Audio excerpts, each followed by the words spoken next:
घनश्याम तिवारी।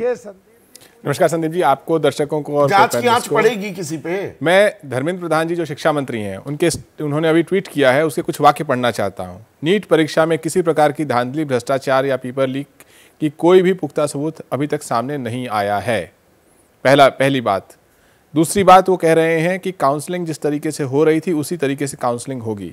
और तीसरी बात, वो कह रहे हैं कि विपक्ष मुद्दा विहीन है और ऐसे संवेदनशील मुद्दे पर विपक्ष को बिना तथ्य जाने झूठ नहीं फैलाना चाहिए। अब ये बात है कि 24 लाख बच्चे जो एग्ज़ाम देते हैं, जहाँ पर सरकार ने बिना जांच किए हुए जब तथ्य सामने हैं, ये सब बच्चे इंटेलिजेंट हैं, इनके परिवार के लोग उनके साथ तब करते हैं ताकि बच्चे अच्छा एग्ज़ाम दे सकें। जिस एग्ज़ाम में 2-3 बच्चे टॉप करते थे, वहाँ पे आपने 67 बच्चों को टॉप कराया।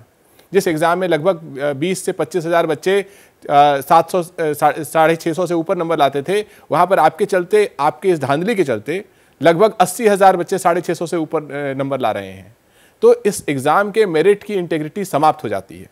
और जैसे जैसे ये आंकड़े सामने आते हैं कि जो गोधरा में हुआ, जो झज्जर में हुआ, जो बिहार में हुआ, इससे भी साबित होता है कि जो बच्चे सालों साल तप करते हैं कि इस एग्ज़ाम में अच्छा करके अपने परिवार के विजय रथ बनेंगे, डॉक्टर बनेंगे, डेंटिस्ट बनेंगे या मनोबल बढ़ा करके दोबारा तैयारी करेंगे, वो सब बच्चे इस बात से हतोत्साहित हैं कि एक सरकार खुलेआम सिलसिलेवार विक्रम सिंह ने वो 4 सवाल पूछे हैं। कोई भी समझदार व्यक्ति यही 5-6 सवाल पूछेगा, इनके जवाब देने में क्या दिक्कत है? दिक्कत यह कि यदि आपने तय कर लिया है कि मैं मक्कारी करूंगा, मैं ट्रांसपेरेंसी नहीं रखूंगा, मैं किसी तरीके से बच्चों के ऊपर बुलडोजर चलाऊंगा। जिस भारतीय जनता पार्टी की तमाम सरकारों में एक तरफ पेपर लीक होते रहे, दूसरी तरफ प्रधानमंत्री जी परीक्षा पे चर्चा का ढोंग करते रहे, उसे मीडिया इवेंट बनाते रहे, उस सरकार से जो न्यूनतम अपेक्षा होती है कि वो एक अच्छा शिक्षा मंत्री देगा जो समय पर छात्रों के साथ खड़ा रहेगा, धांधली करने वालों के साथ, धांधली करने वालों के साथ नहीं। आज चाहे वो जयंत चौधरी जी हो या धर्मेंद्र प्रधान जी हो, ये एक ऐसा शिक्षा मंत्रालय दिखाई दे रहा है जो धांधली करने वालों के साथ खड़े हैं, बच्चों के खिलाफ खड़े हैं, परिवारों के खिलाफ खड़े हैं। एक बहुत साधारण सा आउटलायर एनालिसिस अगर आप डेटा एनालिटिक्स को यूज करें तो आप निकाल सकते हैं कि जिन 80,000 या 1 लाख बच्चों को आप 620 से ऊपर नंबर देख रहे हैं, इनके 10th में कितने नंबर थे, 12th में कितने नंबर थे, पिछले नीट के एग्जाम में कितने नंबर थे। ऐसा तो नहीं हो सकता कि कोई 10th में 50% ला रहा हो, 12th में 50% ला रहा हो, या पिछले नीट के एग्जाम में 300 ला रहा हो, अचानक से उसके 650 नंबर आ गए। अगर सरकार इतनी भी भावना दिखाती कि हम ईमानदारी से जांच करेंगे, मैंने 1997 में IIT का एग्जाम लिखा था, उस समय IIT का पेपर लीक हुआ था। वो जो दर्द होता है बच्चों का कि आपने इतनी मेहनत की, आप एग्जाम तक जाते हैं और पेपर लीक हो जाता है और आप उस एक संशय में पड़ जाते हैं, वो दर्द हर बच्चे के साथ है। ऐसे में एक आखिरी बात कहूंगा कि हर परिवार को चाहिए, ये जो बहस है ये चलेगी, हम राजनीतिक रूप से सरकार को छोड़ने वाले नहीं हैं, लेकिन आपको एक परिवार के नाते चाहिए कि आप अपने बच्चे के साथ, बच्ची के साथ खड़े रहें, उसके दिमाग में कोई भी गलत ख्याल नहीं आना चाहिए, उसके दिमाग में ये जज्बा बना रहे कि परिश्रम से लगा रहे।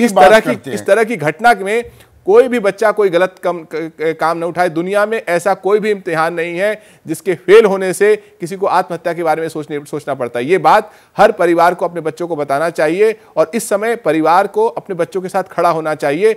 हम सरकार से सवाल पूछेंगे और कोई भी सरकार धांधली करके भाग नहीं पाएगी। 24 लाख बच्चों के भविष्य का सवाल है।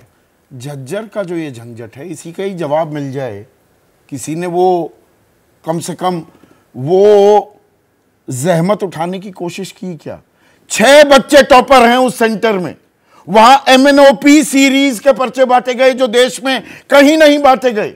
2 छात्र वहां पर दूसरी रैंक लेते हैं, प्रिंसिपल कह रही है यहां पर कोई डिले नहीं हुआ। ये सेंटर कॉम्प्रोमाइज दिखाई दे रहा है, ऐसा ही गोधरा का सेंटर कॉम्प्रोमाइज दिखाई दे रहा है।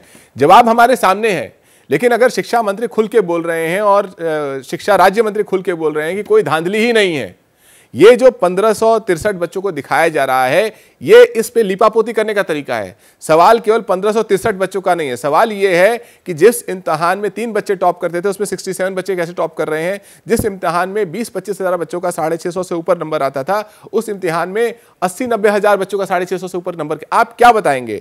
जो बच्चा इतनी मेहनत करता है, सारे अंक सही लाता है, उसको बोलते हैं, तो आप कहेंगे कि आप टॉपर नहीं हो। ये तो सरासर NTA का, हर स्तर पर NTA का फेलियर है। और सबसे बड़ा फेलियर ये है कि जब आपका फेलियर सामने है, 24 लाख बच्चे उम्मीद से आपकी तरफ देख रहे हैं, तो आप पारदर्शिता से, ईमानदारी से और साहस से उनका सामना नहीं कर पाते। आप गोल गोल घुमा रहे हैं और सरकार भी गोल गोल घुमा रही है।